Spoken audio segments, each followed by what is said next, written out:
অমিত হাসান নাকি জাকের আলী অনিক? অস্ট্রেলিয়ার বিপক্ষে প্রথম ম্যাচে কার হাতে উঠতে যাচ্ছে কিপিং গ্লাভসের দায়িত্ব? একদিকে মাত্র এক ম্যাচ খেলা অমিতের সামনে সুযোগ বড় মঞ্চে নিজেকে প্রমাণ করার, আর অন্যদিকে জাকের এগিয়ে অভিজ্ঞতার বিচারে। আর সেখান থেকে প্রথম ম্যাচে কার ওপর আস্থা রাখতে পারেন কোচ ফিল সিমন্স, সেটাই জানবো রিপোর্টে।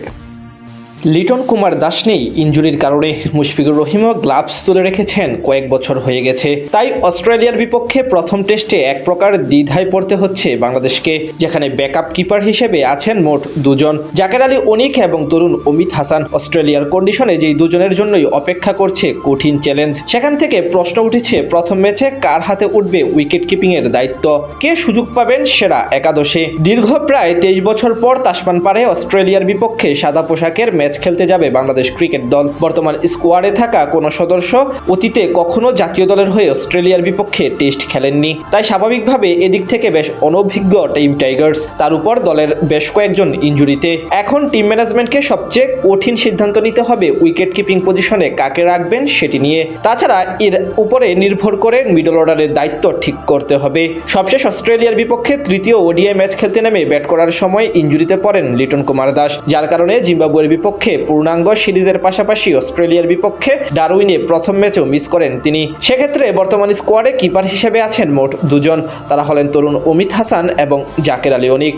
সবশেষ জিম্বাবুয়ের বিপক্ষে একমাত্র টেস্টে অভিষেক হয়েছিল অমিতের ঘরোয়া লিগের পরিসংখ্যান অবশ্য বেশ ইতিবাচক। ফার্স্ট ক্লাস ক্রিকেটে 50 ম্যাচে প্রায় 3,500-এর অধিক রান আছে তার নামের পাশে, গড়ও প্রায় 50 ছুঁই। উইকেট কিপার হিসেবে ঘরোয়া লিগে বেশ সুনাম রয়েছে তার। এখন অবধি 50 ম্যাচে উইকেটের পেছনে থেকে 62টি ক্যাচ ধরেছেন তিনি, 2বার করেছেন স্টাম্পিং। তাছাড়া প্রতিভার বিবেচনায় অস্ট্রেলিয়ার বিপক্ষে অমিতের থাকার সম্ভাবনাই বেশি আপাতত।